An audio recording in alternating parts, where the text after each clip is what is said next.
Assalamualaikum warahmatullahi wabarakatuh. Innal hamdalillah nahmaduhu wa nasta'inuhu wa nastaghfiruh wa na'udzu billahi min shururi anfusina wa min sayyiati a'malina. Man yahdihillahu فلا مضل له ومن يضلل فلا هادي له وأشهد أن لا إله إلا الله وحده لا شريك له وأشهد أن محمدا عبده ورسوله صلى الله عليه وعلى آله وأصحابه والتابعين وتابع التابعين ومن تبعهم بإحسان إلى يوم الدين. يا أيها الذين آمنوا اتقوا الله حق تقاته ولا تموتن إلا وأنتم مسلمون. يا أيها الناس اتقوا ربكم الذي خلقكم من نفس واحدة وخلق منها زوجها وبث منهما رجالا كثيرا ونساء واتقوا الله الذي تساءلون به والأرحام إن الله كان عليكم رقيبا. يا أيها الذين آمنوا اتقوا الله وقولوا قولا سديدا يصلح لكم أعمالكم ويغفر لكم ذنوبكم ومن يطع الله ورسوله فقد فاز فوزا عظيما. أما بعد فإن خير الحديث كتاب الله وخير الهدي هدي محمد صلى الله عليه وعلى آله وسلم وشر الأمور محدثاتها فإن كل محدثة بدعة وكل بدعة ضلالة وكل ضلالة في النار. Ikhwani fiddin, a'azzakumullah, kaum muslimin rahimani wa rahimukumullah. Di antara prinsip dasar dari prinsip-prinsip Ahlus Sunnah wal Jamaah adalah untuk tetap istiqamah bersama jamaah. Tadi malam sudah kita bahas bahwasanya yang menyebabkan terjadinya tafarruq, perpecahan, menjadi berhizib-hizib, bergolongan-golongan, beraliran-aliran, adalah lepasnya mereka dari yang namanya al-jamaah. Lepas dari al-jamaah, mereka akan berpecah. Sedangkan al-jamaah yang dimaksud ada dua makna. Dan kedua-duanya kalau dilepas akan menyebabkan perpecahan. Yang pertama, al-jamaah bermakna kaum muslimin dan penguasanya. Yang kedua, al-jamaah yang dimaksud adalah apa yang dikatakan oleh Rasulullah SAW, ma ana alaihi wa ashabi, yang aku ada di dalamnya dan para sahabat-sahabatku. Kalau lepas dari jamaah yang pertama, terjadi perpecahan secara fisik, pertumpahan darah, pembunuhan, perang saudara. Lepas dari jamaatul ula, jamaatul sahabah, akan terjadi penyimpangan-penyimpangan, kesesatan-kesesatan. Ikhwan ibn a'azakumullah. Maka pada pagi hari ini kita akan bahas khusus tentang masalah al-jamaah yang bermakna kaum muslimin dan penguasanya. Yang Rasulullah sallallahu alaihi wa ala alihi wasallam selalu memperingatkan dan mengingatkan, alaikum bil jamaah wa iyyakum wal furqah. Alaikum bil jamaah wa iyyakum wal furqah, sampai 3 kali diucapkan. Dan di dalam hadis-hadis lain Nabi merincikan, yaitu alaikum bil jamaah wa iyyakum wal furqah. Ada kelanjutannya. Faman faraqal jamaah qida shibrin famat mata mitatan jahiliyah. Dan siapa yang lepas dari jamaah 1 jengkal saja, kemudian dia mati, maka matinya mati jahiliyah. Mati jahiliyah bukan berarti mati kafir, tapi mati sesat. Apa maknanya jahiliyah? Jahiliyah itu adalah masyarakat liar, tidak terpimpin. Sedangkan masyarakat Islam adalah masyarakat yang terpimpin. Kemarin atau beberapa puluh tahun yang lalu, di tahun 60-an sampai 65-an pas saya lahir, sampai tahun 70-an itu yang terkenal di seluruh dunia adalah dakwanya Ikhwanul Muslimin, Hasan Al-Banna dan kawan-kawannya dan grupnya. Dari situ pengaruh jelek merata di masyarakat. Kalau nurut dengan pemimpin itu dianggap kelemahan, kok mau kamu diatur begitu? Ya. Itu saya masih ingat ketika saya masih remaja. Kok nurut, kok mau diatur? Seakan-akan yang mau diatur itu adalah orang lemah. Yang tidak mau diatur itu orang kuat, orang hebat, orang gagah, berani, pemuda yang demikian-demikian. Kesan itu barakallahu fikum merata ketika itu. Padahal ternyata setelah membaca hadis-hadis Nabi terbalik. Justru orang-orang mulia adalah orang yang mudah diatur. Al-mu'min kata Nabi kal jamalil anif. Seorang mukmin seperti unta yang jinak, haitsu quyyidan qad. Seperti unta yang jinak, di mana dia diikat, di situ dia terikat. Unta yang jinak mudah diatur dengan unta yang liar mahal mana?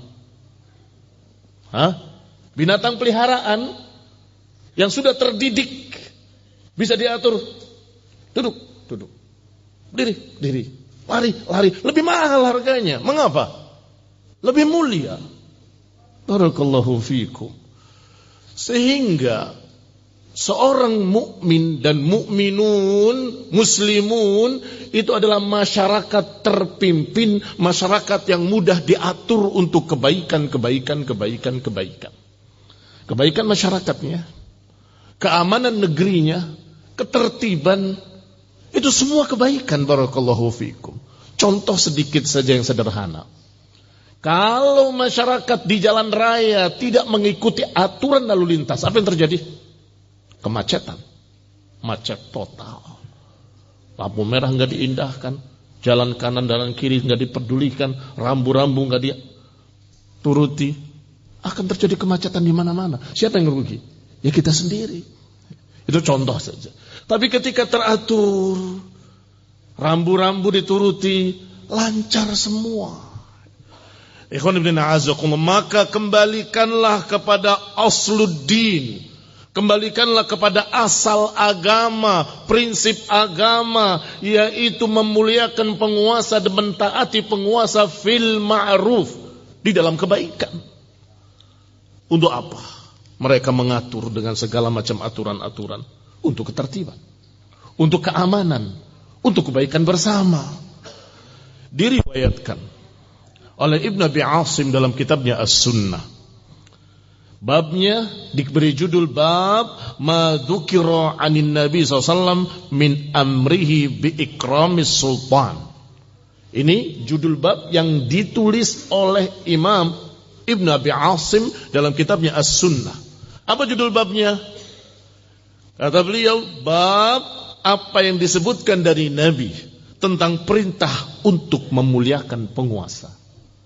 Ikhwan fillah azakumullah, ikram maknanya memuliakan.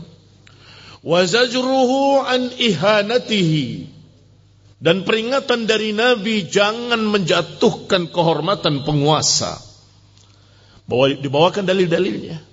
Yang pertama hadis dari Muawiyah ibn Abi Sufyan radhiyallahu taala anhu yang menceritakan ketika Abu Dzar radhiyallahu taala anhu keluar menuju kota kecil, kampung kecil yang bernama Rabdah. Beliau menyendiri karena memang demikianlah yang pernah diucapkan oleh Rasulullah SAW. Abu Dzar akan hidup sendiri, datang sendiri, hidup sendiri, mati sendiri. Beliau ketika tidak cocok dengan pendapatnya penguasa saat itu, beliau tidak menentang, tetapi beliau menjauh. Dari Madinah dikatakan oleh khalifahnya waktu itu Utsman bin Affan, "Ya Abu Dzar, kalau engkau berpendapat seperti itu, tidak bisa engkau bermasyarakat. Kalau begitu, aku akan pergi ke Syam," kata Abu Dzar. Pergi ke Syam. Sampai di Syam, berbeda lagi pendapat dengan gubernur Syam, yaitu Muawiyah. "Ya Abu Dzar, kalau kamu punya pendapat seperti itu, kamu gak bisa bermasyarakat.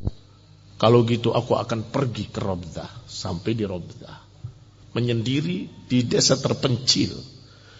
Ikhwan ibn a'azakumullah, maka ketika muncul para pemberontak, muncul khawarij, mereka berpikir Abu Dzar akan mudah dibawa karena tidak cocok dengan penguasa. Mari kita temui Abu Dzar. Datang mereka ke Rabdah menemui Abu Dzar, dan kemudian mereka berkata, "Ya Abu Dzar, qad balaghana alladhi suni'a bik." Wahai Abu Dzar, kami sudah dengar apa yang mereka perlakukan terhadapmu. Jadi beritanya Abu Dzar diusir dari Madinah. Setelah itu diusir lagi dari Syam. Itu yang beredar. Padahal itu kemauan Abu Dzar sendiri. Aku akan pergi ke Syam, aku akan pergi ke Rabdah. Tetapi karena berita yang beredar diusir, maka mereka datang para khawarij ini, "Ya Abu Dzar, kami mendengar apa yang mereka perlakukan kepadamu. Kamu diusir dari sana, diusir dari sini. Fa'qid liwa'an ya'tika rijalun ma syi't." Silahkan engkau pasang bendera, kami semua akan menjadi tentaramu. Ini bendera perlawanan kepada penguasa. Ikhwan ibn a'azakumullah, kaum muslimin rahimani wa rahimakumullah. Apa jawaban Abu Dzar? Padahal kalau mau mengikuti hawa nafsu, emosi, sedang jengkel dengan penguasa, didatangi pasukan. "Kami akan jadi pasukanmu, mari kita lawan. Pasang bendera, engkau pemimpinnya, kami tentaranya." Ikhwan ibn a'azakumullah, kata orang pucuk dicinta, ulam tiba.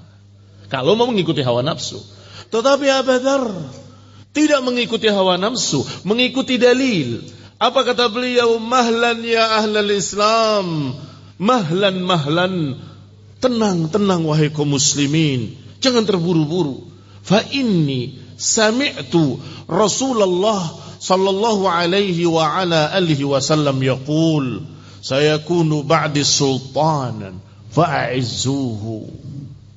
Tenang wahai kaum muslimin, aku mendengar dari Nabi alaihi salatu wassalam bahwa nanti akan muncul setelahku penguasa-penguasa. Fa'izzuhu, maka muliakanlah mereka. Penguasa-penguasa, maka muliakanlah mereka. Manil tamasa dhullahu thaqara thaqratan fil Islam. Siapa yang mencari-cari sebab untuk menjatuhkan penguasa, berarti dia telah merusak Islam. Ini barakallahu fikum, masih ada kelanjutannya dalam riwayat lain. Walan tuqbala minhu taubatan hatta yu'iduha kama kanat, dan tidak akan diterima taubatnya sampai mengembalikannya seperti semula. Penguasa kalau sudah jatuh wibawanya, masyarakatnya akan enggan taat, bahkan menentang dan memberontak. Kalau sudah demikian keadaannya, akan terjadi kekacauan, pertumpahan darah, fitnah dan seterusnya. Siapa yang menjatuhkan kehormatan mereka, maka dia telah merusak mencoreng Islam dan tidak akan diterima taubatnya sampai mengembalikannya seperti semula. Masih ada lafaz dalam riwayat lain, walan yastati', dan gak akan mampu mengembalikannya seperti semula. Ikhwan fillah azakumullah, cukup negeri lain sebagai pelajaran. Ketika kita melihat negeri yang hancur di sana karena terjadinya kekacauan di dalamnya, negerinya, perang saudara, kota sampai runtuh seluruh bangunannya, ekonominya, semuanya. Anak-anak kecil kelaparan mencari makan dari sampah-sampah. Ini barakallahu fikum. Bagaimana mengembalikannya? Dan apakah bisa kembali dalam waktu setahun 2 tahun? Tidak bisa. Negeri kalau sudah hancur, untuk kembali seperti semula membutuhkan sekian lama. Maka dikatakan di sini lan tuqbala minhu taubatan hatta yu'iduha kama kan. Tidak akan diterima taubatnya sampai dia bisa mengembalikannya seperti semula, dan tidak akan bisa. Ikhwan fillah a'azzakumullah, kaum muslimin rahimani wa rahimakumullah. Dulu di Aljazair itu kajian-kajian akidah salaf ahlus sunnah wal jamaah di masjid-masjid penuh, masjid umum maupun masjid kantor-kantor pemerintah. Separuh lebih kajian-kajian dan kajian kitab, bukan kajian ciping yang kayak umumnya orang-orang awam. Enggak, baca kitab. Muncullah Ali Balhaj. Tokoh ini berkata, kita sudah banyak ini, Salafiyin sudah banyak. Kalau kita bikin partai, kita akan menang.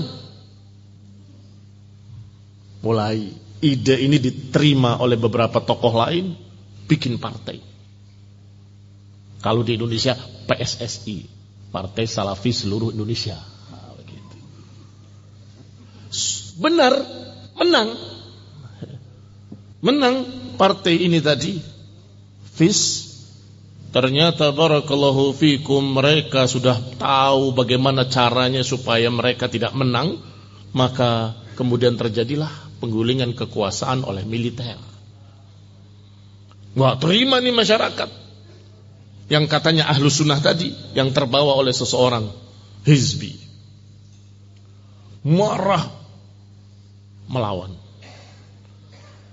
tentara, kayak memukulkan kepalamu ke tembok. Ya tembok cuma senyum, kepalamu yang buncur. Melawan militer, barakallahu fikum, hancur di sana, terbakar di sini, terbunuh, darah tertumpah, ratap tangis di Aljazair, merata di seluruh negeri. Setelah itu, pertanyaannya, ini asyahidnya, setelah itu apa yang terjadi? Di masjid-masjid tidak ada lagi kajian-kajian ahlus sunnah. Dilarang. Di masjid-masjid tidak ada lagi kajian ilmu. Bahkan yang sholat jamaah hanya orang-orang tua. Kalau ada anak muda yang sholat jamaah, ini bakal kayak kemarin, tangkap. Sholat jamaah saja dicurigai. Ini mau bikin gerakan apa lagi anak muda ini? Lihat efeknya. Bertahun-tahun ke belakang sudah tidak ada lagi, atau hampir-hampir tidak ada lagi kajian-kajian Islam, kajian-kajian akidah, kajian salaf. Tidak ada. Selalu diawasi dan dicurigai. Ikhwan fillah azakumullah, menang tidak, dakwah hancur. Kaum muslimin rahimani wa rahimakumullah. Dan itu bukan satu-satunya kejadian di dunia ini. Kejadian pula di negara lain yang semua berakhir dengan sama. Ikhwan fillah azakumullah, kaum muslimin rahimani wa rahimakumullah. Sehingga Abu Dzar radhiyallahu taala anhu mengatakan pada mereka, mahlan ahlal Islam, tenang wahai ahlul Islam, jangan terburu-buru. Ausani khalili, kekasihku menasehatkan kepadaku untuk sabar menghadapi penguasa. Dan diperintahkan Kalau nanti ada penguasa-penguasa sepeninggalku, a'izzuhu, muliakanlah mereka. Dan siapa yang menjatuhkan kehormatan mereka, dia telah mencoreng dan merusak Islam ini. Tidak akan diterima taubatnya sampai mengembalikannya seperti semula. Dalil pertama. Dalil kedua, wa min suwari tawqirihim, dan di antara bentuk penghormatan salaf kepada penguasa adalah apa yang dikeluarkan oleh Ibnu Hibban rahimahullahu ta'ala dalam sahihnya. Yang tadi Ibnu Abi Asim. Sekarang Ibnu Hibban meriwayatkan dari Abdullah Ibn Samit radhiyallahu ta'ala anhu, menceritakan hal yang sama tentang Abu Dzar. Tadi dari Muawiyah, sekarang dari Abdullah Ibn Samit. Qadima Abu Dzar ala Uthman min asy-Syam. Datang Abu Dzar menemui Khalifah Uthman dari Syam. Kemudian berkata, ya Amirul Mukminin, wahai Amir Mukminin, iftahil baba hatta yadkhulun nas. Bukalah pintu gerbang agar manusia bisa masuk. Atasabuni min qaumin yaqra'una al-Qur'an la yujawizu hanajirahum. Apakah engkau menganggap aku dan yang bersamaku ini adalah orang-orang yang dikatakan oleh Nabi yaqra'una al-Qur'an la yujawizu hanajirahum? Apa kau kira kami adalah khawarij yang membaca Al-Qur'an tidak sampai di kerongkongannya? Walladzi nafsi biyadihi, sungguh demi Allah yang jiwaku ada di tangannya, lau amartani an aq'ud lama qumtu. Sungguh demi Allah, kalau kau perintahkan aku duduk, aku enggak akan berdiri sampai kau perintahkan. Walau amartani an akuna qa'iman, kalau kau perintahkan aku untuk berdiri, sungguh aku enggak akan duduk sampai engkau memerintahkan aku, atau sampai kakiku tidak kuat lagi memikul tubuhku. Kata Abu Dzar, wala rabatani ala ba'irin lam utlaq nafsi hatta takun anta alladhi tutliqani. Kalau aku diikat di atas seekor unta, aku enggak akan melepas diriku sampai engkau sendiri yang melepaskan aku. Kata siapa? Abu Dzar. Padahal dalam masalah pendapat berbeda pendapat. Padahal dalam masalah pendapat Abu Dzar tidak sama dengan pendapatnya Khalifah. Ya karena satu masalah fikih. Masalahnya apa tidak terlalu penting, berkait dengan masalah ayat Allah Subhanahu wa taala yang menyatakan alladzina yaknizuna adh-dhahaba wal fiddah wa la yunfiqunaha. Orang-orang yang menimbun harta emas dan perak dan tidak menginfakkannya, Allah ancam dengan ancaman-ancaman. Nah, Abu Dzar memahaminya, tidak boleh menyimpan 1 rupiah pun, 1 dinar pun dalam waktu semalam. Makan apa yang bisa dimakan, pakai apa yang bisa dipakai, sisanya sedekahkan. Enggak boleh nabung. Ini qila wallahu taala alam, diriwayatkan begitu. Kata Khalifah, kalau engkau berpendapat seperti itu tidak mungkin bisa bermasyarakat dengan kaum muslimin. Mereka semua sudah memahami kalau seseorang itu boleh menyimpan asal disedekahkan atau asal dia mengeluarkan zakatnya, disimpan keluar zakatnya. Ikhwan fillah a'azzakumullah, saya katakan tadi bahwa itu masalah fikih. Kembali pada inti masalahnya, bahwa ketika beliau mengucapkan seperti itu, maka Abu Dzar pergi ke Syam. Di Syam juga sama, berbeda pendapat dengan Muawiyah gubernurnya. Dia pindah lagi ke Rabzah. Ikhwan fillah a'azzakumullah, itu sudah diingatkan oleh Rasulullah SAW. Rasulullah SAW ketika sebelum terjadi apapun, beliau masih hidup, ke masjid, ada Abu Dzar sedang tidur di atas tanah di masjid. Dibangunkan oleh Nabi dengan kakinya, ya Abu Dzar, bangunlah. Iya ya Rasulullah, bagaimana kalau kamu diusir dari sini? Ya Rasulullah, kalau aku diusir dari sini, aku ke Syam. Bagaimana kalau di Syam kamu diusir lagi? Ya Rasulullah, Apakah aku melawan dengan pedangku? La, kata Nabi. Jangan. Jangan engkau melawan dengan pedangmu. Taatilah penguasamu. Wa in sayyaruka kaifa saru. Wa in sayyaruka. Walaupun mereka mengusirmu kemanapun, kamu taati mereka. Nasihat Rasulullah SAW, sebelum terjadi apapun, Allah Subhanahu wa taala sudah memberikan wahyu kepadanya. Beliau la yantiqu 'anil hawa in huwa illa wahyun yuha. Beliau tidak berbicara dari hawa nafsunya, melainkan wahyu yang Allah turunkan kepadanya. Maka Abu Dzar ketika didatangi Khawarij, kamu diusir dari sana, diusir dari sini, mari kita lawan. Mahlan ahlal Islam. Tenang wahai kaum muslimin, jangan terburu-buru. Rasulullah SAW sudah berkata demikian-demikian 2 hadis tadi. Dan masih ada lagi hadis-hadis yang lain tentang Abu Dzar radhiyallahu ta'ala anhu wa ardhah. Dalil ketiga, Abdullah ibn Mas'ud radhiyallahu ta'ala anhu dikeluarkan oleh Ibnu Sa'ad sebagaimana dalam kitabnya Al-Isabah,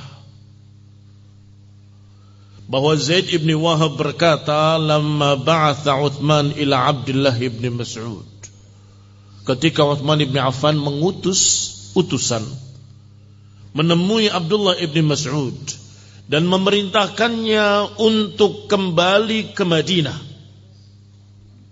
Ijtama'an nas, manusia pun berkumpul, kemudian berkata, wahai ibn Mas'ud, aqim, tinggallah di sini, jangan ke Madinah.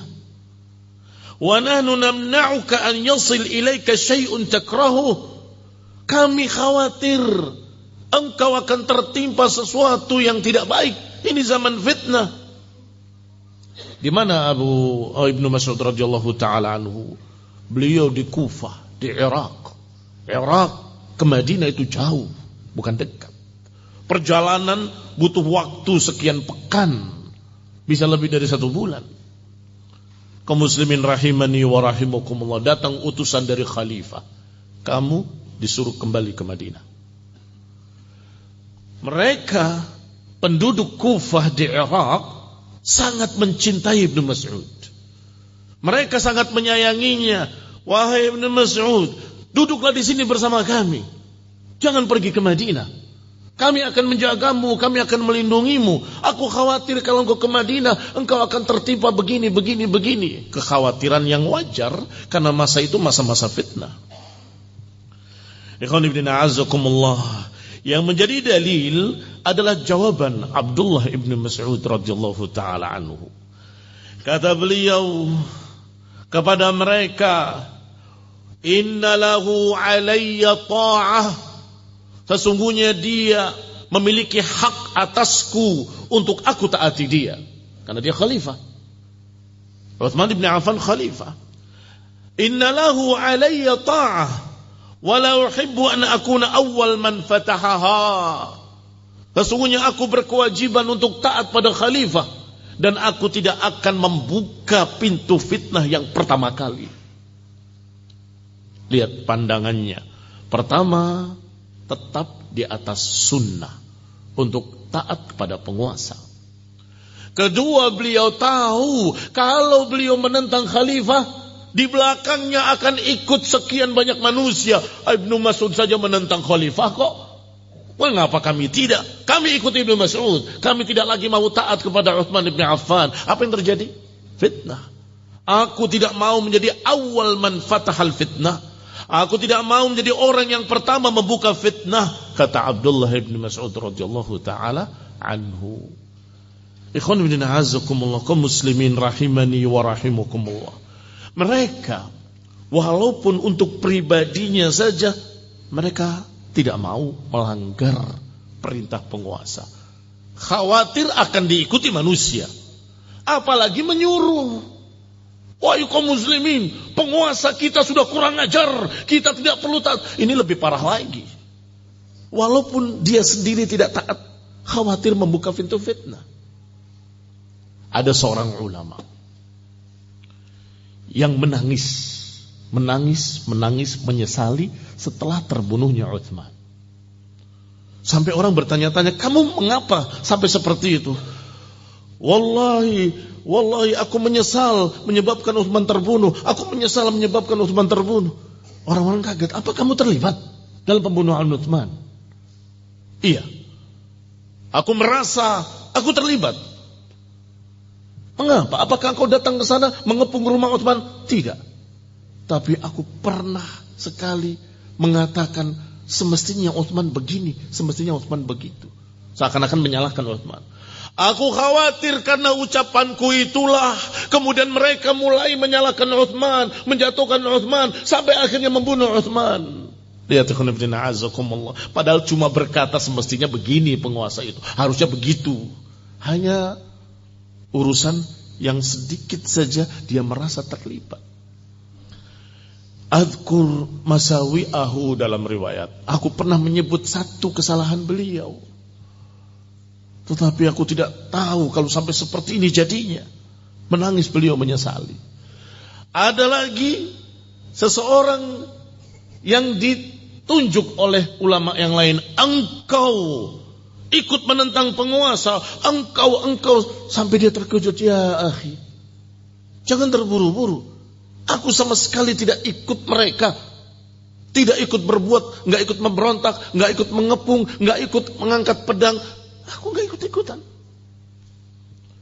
Engkau pernah berdiri di tengah mereka. Engkau pernah berdiri di tengah mereka. Dan orang-orang melihat engkau di tengah mereka, semua mengira bahwa mereka di atas hak. Karena di tengahnya ada engkau, seorang ulama yang dikenal di Madinah. Lihat ikhwanifidina azakumullah. Berarti hanya berdiri saja sudah menjadi kesalahan besar. Mengapa? Karena seharusnya dia menghindar, mengingatkan mereka, memperingatkan mereka, menjauh dari mereka. Kaum muslimin rahimani wa rahimukumullah.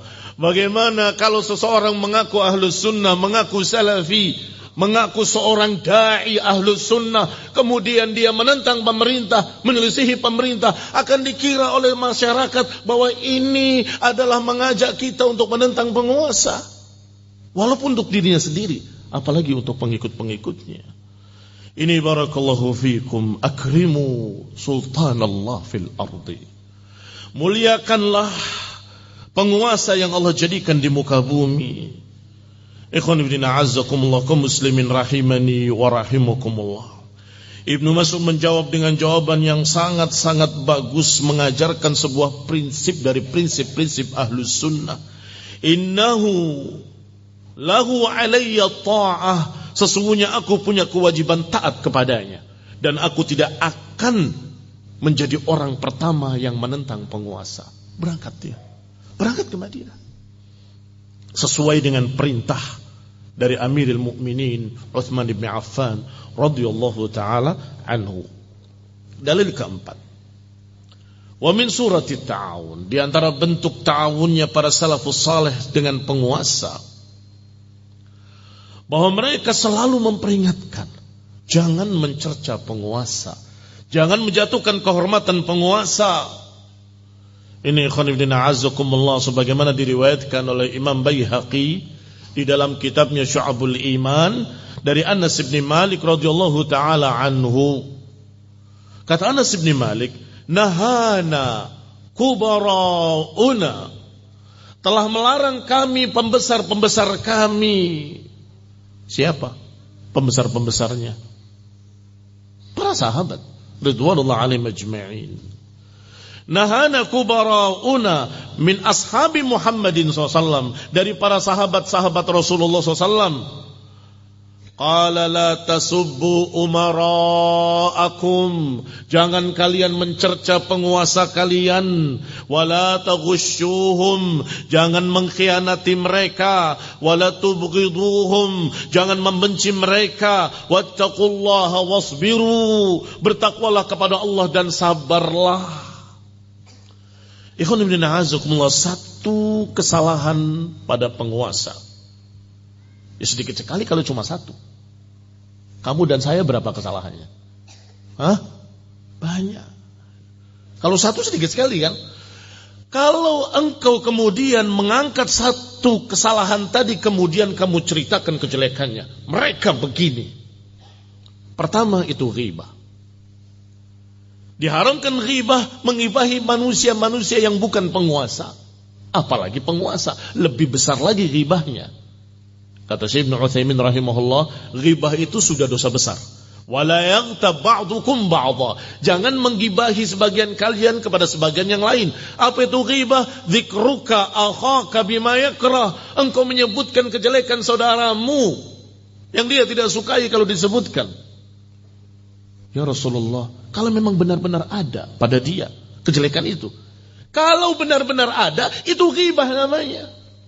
Kalau tidak ada, itu namanya buhtan, lebih jelek lagi.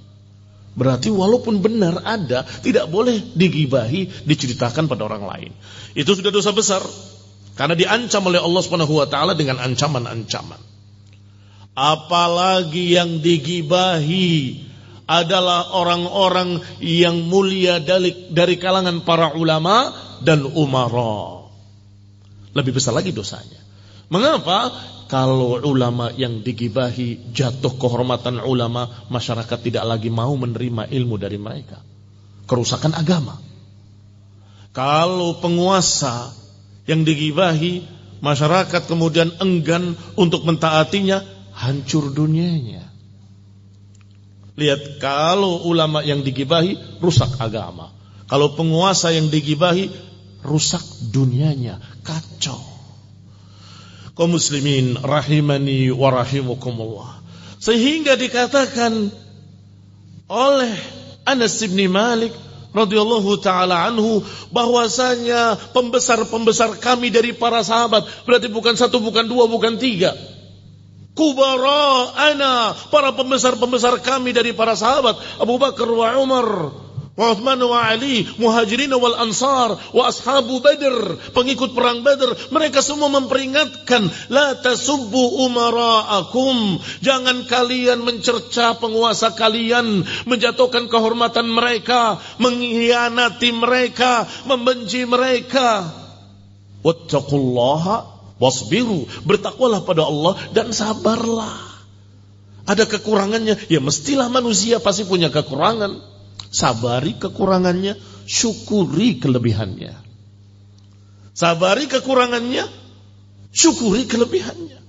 Ikhwani fiddina azakumullah, kaum muslimin rahimani wa rahimukumullah. Diriwayatkan oleh Abu Dawud at-Tayalisi dalam musnadnya, dan juga Ibn Abi Asim dalam kitabnya As-Sunnah. Qala Ziyad ibn Qusayb al-Adawi, dikatakan oleh Ziyad ibn Qusayb al-Adawi, kuntu ma'a Abi Bakrah, aku pernah bersama Abi Bakrah di atas mimbar atau di bawah mimbar, di dekat mimbar. Artinya ini mimbarnya, beliau duduk dekat mimbar sini. Kemudian naiklah khotibnya, dan khotib itu biasanya penguasa. Yakhtubu alaihi thiyabun riqaq, tiba-tiba naiklah khatib dari Bani Umayyah dengan pakaian yang tipis. Faqala Abu Bilal, maka Abu Bilal berkata, unzuru ila amirina yalbath thiyabal fussaq, lihatlah amir kita ini memakai pakaiannya orang fasik. Abu Bakrah radhiyallahu taala anhu mendengar kalimat itu, berkata kepadanya, diam engkau, uskut ant, uskut, sami'tu Rasulullah SAW yaqul, diam engkau, aku mendengar Rasulullah SAW berkata, man ahana sultanallah fil ardi ahanahullah.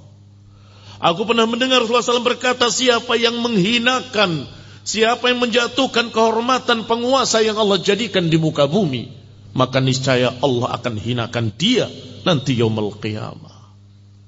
Khonifidina azakumullah. Ditahan oleh sahabat yang masih tersisa, yang masih hidup. Uskut, diam kamu. Aku mendengar Rasulullah SAW bersabda, siapa yang menghinakan penguasa yang Allah takdirkan, yang Allah jadikan di muka bumi, Allah subhanahu wa ta'ala akan menghinakan dia. Kaum muslimin rahimani wa rahimukumullah. Pelajaran ini, hadis-hadis ini sangat berat di telinga mereka tadi, para hizbiyin. Seakan-akan kita sedang menjilat penguasa, seakan-akan kita sedang menunggu bantuan atau menunggu balasan bayaran dari penguasa. Astagfirullah. Ini hadis. Kita sampaikan hadis dari Nabi SAW. Wajibuna, itu kewajiban kita untuk menyampaikan ilmu.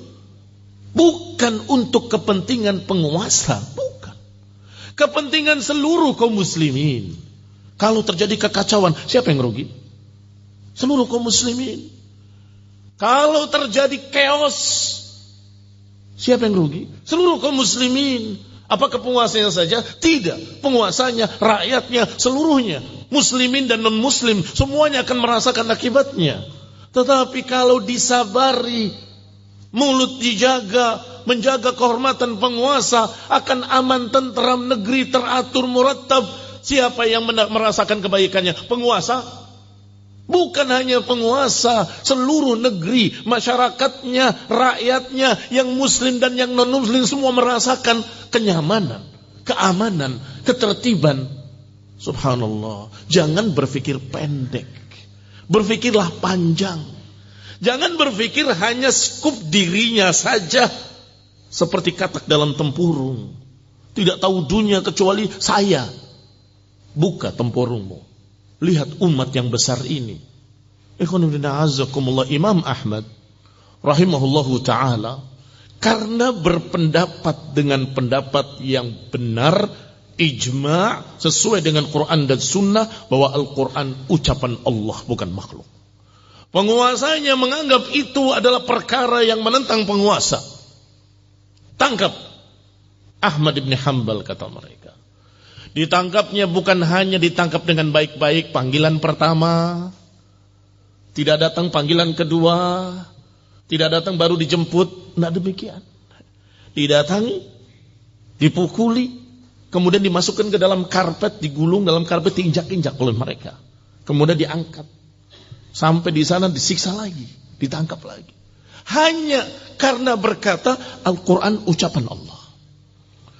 Bukan hanya beliau, Imam Fulan ditangkap. Para ulama ditangkap.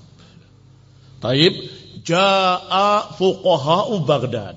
Datanglah fuqaha, ahli fiqih, banyak bukan satu fuqaha, berombongan dari Baghdad. Menengok Imam Ahmad di penjara sambil bertanya, wahai Imam, bukankah saatnya kita melawan?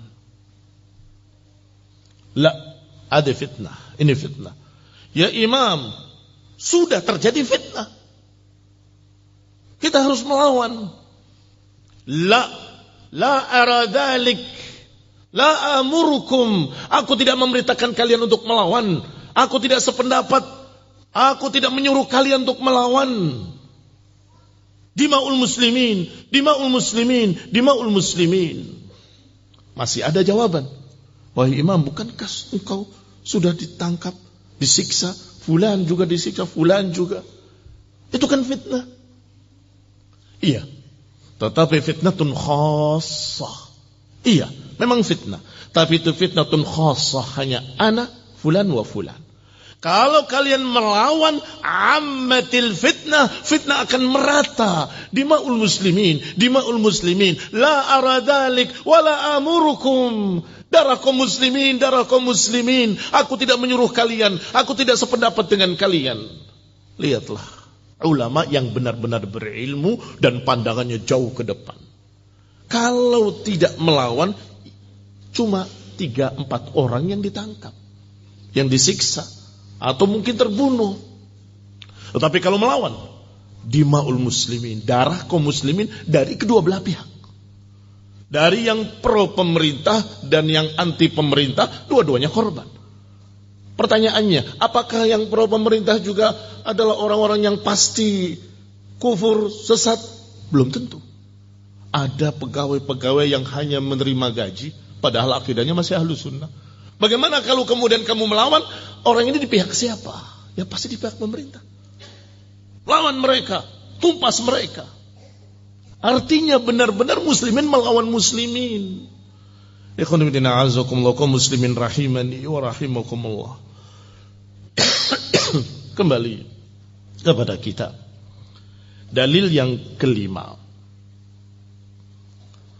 Riwayat Imam Ahmad dalam Musnad dari Nafi', qala lamma khala'a ahlul Madinah Yazid ibn Muawiyah. Diriwayatkan dengan sanadnya sampai kepada Nafi', ketika penduduk Madinah melepaskan diri dari kekuasaan Yazid ibn Muawiyah, yakni Muawiyah radhiyallahu ta'ala anhu mengusulkan anaknya untuk menjadi khalifah setelahnya. Sebagian setuju-setuju saja, ya terserah kamu. Yang lain mengatakan tidak bisa. Apakah anakmu lebih hebat dari anak kami?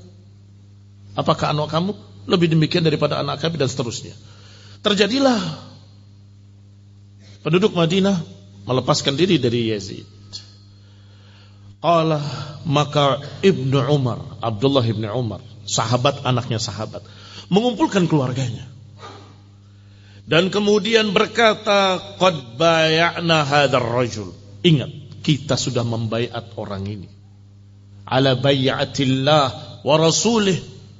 Sudah kita baiat penguasa ini, dan aku mendengar Rasulullah SAW bersabda, yunsabu likulli ghadirin liwa'an yaumil qiyamah. Nanti akan dipasang bendera pengkhianatan bagi orang-orang yang melepaskan baiatnya. Yuqal, akan diumumkan yaumil qiyamah, hadhihi ghadratu fulan, ini pengkhianatan si fulan, ini pengkhianatan si fulan. Wa inni la a'lamu ghadran a'zam min an yubayi' rajulan ala bai'illahi wa rasulih. Dan aku tidak melihat ada pengkhianatan yang lebih besar daripada pengkhianatan sudah membaiat seorang imam kemudian melepaskan diri daripadanya. Maka aku pesan pada kalian, keluarganya ini, kerabat-kerabatnya, fala yakhla'anna ahadun minkum Yazid. Jangan ada dari kalian semua yang melepaskan tangan dari Yazid ibn Muawiyah. Wala yushrifanna ahadun minkum fi hadzal amr. Jangan ada satu orang pun dari kalian yang ikut-ikutan menentang Yazid ibn Muawiyah. Fayakunu saylam. Kalau sampai ada di antara kalian yang melakukannya, itu adalah saylam. Apa saylam? Qatiyah, putus hubungan. Bayangkan, kalau anaknya, kerabatnya, saudaranya melepaskan diri dari penguasa, putus hubungan denganku. Baini wa bainahu, antara aku dengan dia. Ikhwan fillah a'azzakumullah, sahabat Abdullah bin Umar menasihati kerabatnya untuk jangan mengkhianati penguasa dengan melepaskan baiat. Ikhwan fillah a'azzakumullah, disebutkan pula dalam dua kitab sahih, Bukhari dan Muslim, dari Usamah ibn Zaid radhiyallahu taala anhu, radhiyallahu taala anhuma, semoga Allah meridai keduanya. Hibbu Rasulillah ibn hibbi Rasulillah. Lau ataita fulanan, ada orang yang berkata padanya, coba kau datangi penguasa Utsman bin Affan, fakallamtahu, kamu ajak bicara dia, kamu nasihati dia, kamu tegur dia. Katanya orang tadi, apa jawaban Usamah ibn Zaid? Innakum la turawna anni la ukallimuhu illa usmi'akum. Apakah kalian anggap bahwa aku tidak pernah menasihati dia kecuali di hadapan kalian?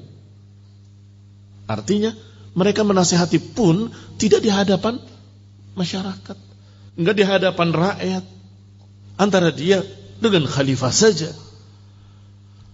Qala inni ukallimuhu fis sirri, aku menasihati dia di dalam sir, di dalam kerahasiaan, tidak di depan umum.